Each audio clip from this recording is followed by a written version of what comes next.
You never, ever speak ill of the dead. So why, pray tell, am I arguing that the person who is by all rights the victim in this situation should be spoken ill of? It is simply because the world is not black and white despite our tendency to paint it as such, with our default imperative being to ascribe blame for the outcome in a world of actions and consequences. Through forensic psychology and analysis of what happens in the world, the hope is that we as a population can find strategies on a systematic and individual level to prevent vile and atrocious acts from happening, both to ourselves and the ones we love. It is not about ascribing blame nor fault. Very few would argue against the fact that a gang member who is taken out by a rival, that it was his choice to join a gang that led him to becoming a victim. It is very clear that they are a victim of a crime and should not bear fault nor be blamed for the actions of another. Yet the law of causality still applies. You can have empathy for the loss of life, as no man truly deserves to meet a violent end. Neither blood nor crip, angel or bandito, your side matters not. Now I hear you, those are criminals targeting criminals and not what victim blaming is about. Which is a fair point, at least if you subscribe to Lerner's just world hypothesis. And to those unaware, the hypothesis is the same as the supposed law of attraction where like attracts like. But in this case, justice or karma is delivered to those who deserve it. Underneath a just world, evil acts happen to evil men, and good acts happen to good men. And you can probably see why this theory is so closely tied to victim blaming. This theory is utopian in nature and may lead us to chase down the wrong information after a tragic event. After all, what evil deed did Bruce Cleland commit, a man with low self-esteem from a lifetime of bullying before finally meeting his dream wife, only to fall prey to her? Rebecca Salcedo married Bruce, who spent over $40,000 on a secret destination wedding. He bought her a car, a boat, and a house to live in, and yet Bruce was denied the right to stay in his own house, as Rebecca found it improper after a secret wedding. And yet, it was still okay for her to have other men over all the time and have affair after affair. When Bruce finds out about the men, she tells him not to worry, as they're just her cousins. And one of them was. Neighbors reported that Rebecca and her cousin Alvaro Casada were very affectionate towards one another. In the April of 1997, Rebecca believed that it was now time to cash out and handed Bruce a draft separation agreement after only a few months of marriage, one that left her with everything. And in order to coax Bruce into signing, she threatened to tell the police that Bruce was abusive towards her son that she had had in prison to an unknown father. There is very little doubt that Rebecca was financially exploiting Bruce, whose lawyer advised him that the only communal property that would count would amount to around $5,000.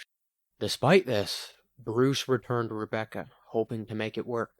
Rebecca's payout would have to be put on hold, as she bode her time until the 25th of July, 1997. She convinced Bruce to go visit her uncle's house, where they spent the evening, and on the ride home, Rebecca decided she wanted to drive. The route she took, however, was miles away from her home and took them into a dangerous neighborhood, and it was there that she noticed that the hatch of her car was open and decided it was the right time to stop and go close it right then and there. And that's when Alvaro Casada came out and shot Bruce. Bruce scrambled out of the car and tried to run, but was eventually chased down. Rebecca claimed that it was a carjacking or robbery that went horribly wrong and that she was struck in the head, despite her high-heel shoes being perfectly upright next to her and not a single scratch on her head. She wanted to milk Bruce dry, as all the assets would go to his widow, as well as the $1 million life insurance policy she made Bruce take out. We have a very clear offender here being Rebecca, as well as a very clear victim being Bruce.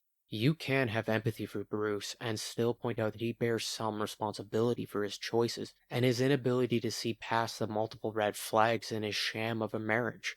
He could have left at any point and still maintained both his dignity and his life, but he chose not to. Now I hear you. It takes an average of 7 attempts for a victim of domestic to leave their partner.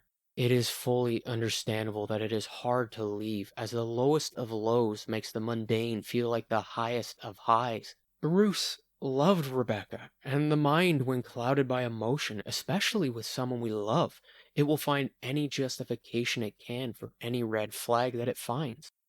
If there is one aspect of Stoic philosophy you should take away from this case, it is that you should recognize your emotions and accept that they are there, but do not let them make the choices for you. I understand it's easier said than done, and it is Bruce's choice to return that shows you the consequences of rose-tinted glasses. Bruce is not to blame nor at fault for what happened, but he does bode some responsibility for his choices. Again, I hear you. The violence can follow a victim even if they do leave, just like in the case of John Koppenhaver. My apologies.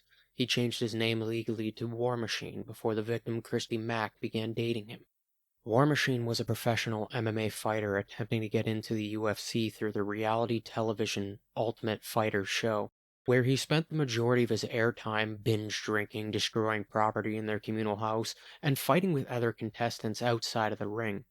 One interesting thing to note is that during his interview to be a contestant, he described childhood trauma seeing his father perish from a heart attack in front of him, and how watching a movie about Dracula impaling bodies on stakes got him excited.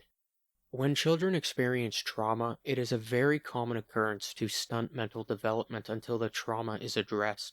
One study by Dr. Ricky Finzi Dalton showed a link from childhood trauma to psychopathology in adulthood. Now, to be fair, the Dracula scene of him impaling bodies on stakes could be seen as just an edgy teenager being a teenager. Except, the scene left such an impact on him that he decided to get a tattoo of the impaled bodies as a homage to the significant moment in his life. After being eliminated from the show and competition, War Machine had multiple run-ins with the law and was arrested for multiple random assaults. When giving an interview on a podcast, he remarked that it was just choking a man out and just a bouncer that he got into a fight with. He claimed that he only got charged because the bouncer lost and called the cops. Had it been him losing, he wouldn't have called. War Machine was given a very lenient sentence of 3 years probation with minor community service, but after going 5 wins in a row and then losing one, he snapped, and got arrested again for another random assault. Once in prison, several other assault charges came to light. It is pretty clear that fighting is an outlet for War Machine, and when he just couldn't walk through the competition of other MMA athletes, he needed to find someone he could easily beat, and prison allegedly was no exception. For 2 whole years of his sentence, War Machine was forced into solitary confinement, and it is here that John legally changed his name to War Machine, and also where his mind appears to have shattered. Just listen to the man speak before. Well, but that's nice to choke him out. And after. I wanna smash the. There is mountains of evidence as to how solitary confinement breaks the minds of men, and in many cases irrevocably. The only study that really claimed otherwise was a study published by the United States Department of Justice about a notorious Canadian prison that had the express purpose of bringing the punishment back into the United States. For you see, the United States Supreme Court ruled that solitary confinement was cruel and unusual punishment as well as unconstitutional back in 1890, and it was abolished as a result. War Machine went in a troubled man and left with a broken mind. In that after clip, you can hear him flipping out live on camera for his followers and fans about how he wanted to beat a random 7-Eleven employee, all because they wouldn't give him a Slurpee. You'll notice that throughout this story we haven't talked once about the victim, and well, that's because Christy Mack only entered this story here. She met War Machine at an adult movie film set with her as the actress, and had access to all of his very public and documented unhinged behavior. You also can't claim that she didn't know about it, as she participated in posting on the very same social media pages. I have to reiterate here that there is a clear perpetrator and victim. Christy did not deserve to be beaten, nor is she at fault for the actions of an unhinged man. Forensic psychology is not concerned about ascribing blame, but rather in finding out the why.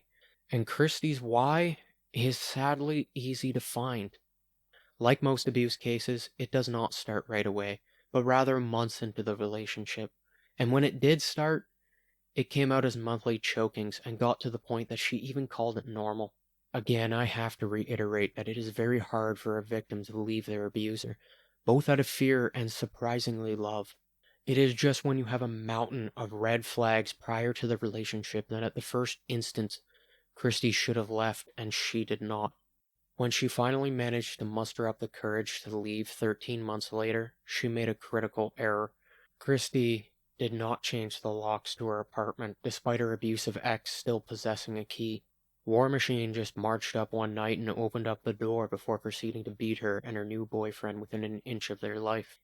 Now I hear you. It is very possible that he could have just kicked in the door had he not had a key, and that is a very likely scenario. The cold, hard truth to learn from this case is to learn to spot red flags of unhinged people early and do not get involved with them, or at least for very long. As stated many times here, it is not easy to leave once you are involved. Christy is very, very lucky to have escaped alive. War Machine's unhinged nature was worn on his sleeve quite literally as it was tattooed on himself. Once again, when the mind is clouded by the heart's love, your judgment becomes impaired by its emotion.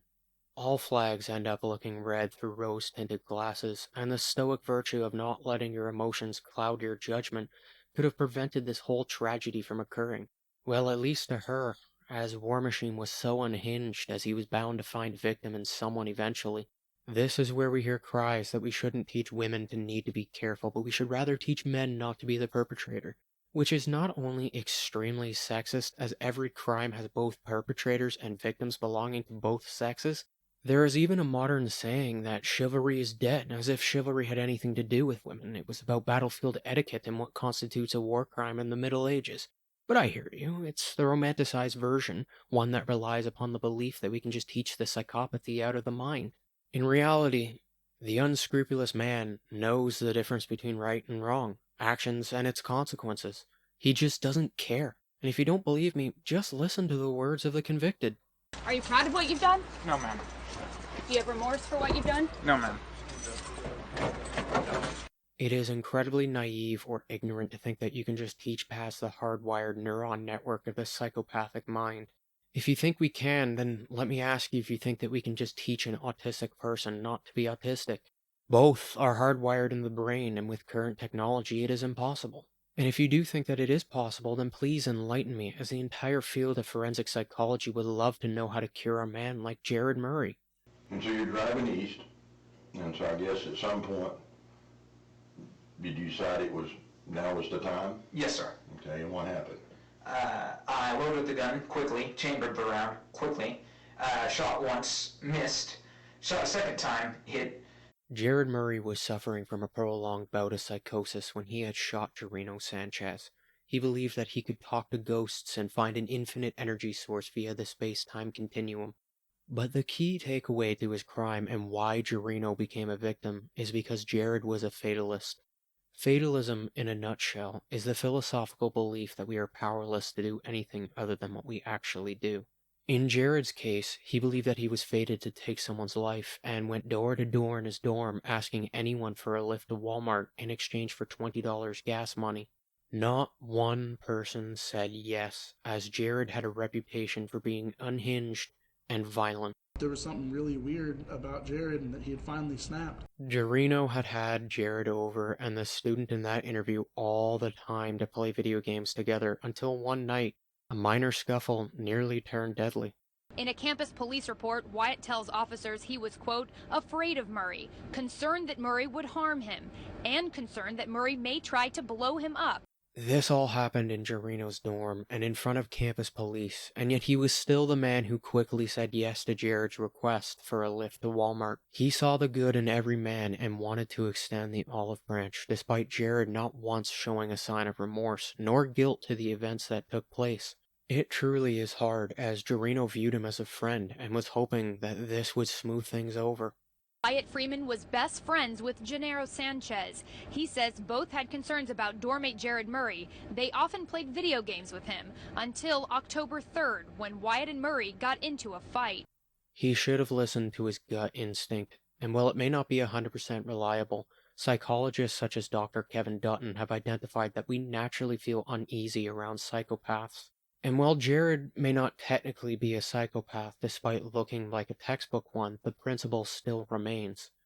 Well, generally, when you meet a psychopath, they're very charming, they're very charismatic, they do tend to have a definite aura. Jerrod had a history of talking about taking life all the time and the manufacturing of explosives to the point that everyone else that was asked for a lift first said no. Jerrino could have easily said no after witnessing firsthand Jerrod threaten the life of a mutual friend over a video game, and his nature to assault a man in front of campus police, not caring about the consequences. And yet he ignored the red flags and waved an olive branch, ultimately paying the price for it. For Jerrod would have moved on to another victim, as he believed it was fate Jerrino would have said no. It is highly unlikely that we could have stopped the event from happening, as Jerrod was on the warpath for a victim. We can only personally recognize that he was dangerous, just as everyone else who knew him instinctively knew. We don't live in a utopia where everyone can get along, and some will possess malicious intent. Fail to recognize it, and it will spell your doom. We can mourn for Jerrino, but we can also learn from his error. Sometimes you have to write people off as they are beyond your help, and attempting to do so will be your ruin. And if you wish to learn more about how a psychopath thinks, check out this video here on how using magnets can temporarily change a man to think like a psychopath. These videos take a long time to research and produce, and if you would like to help support their production, then you can find my link to the Patreon down below.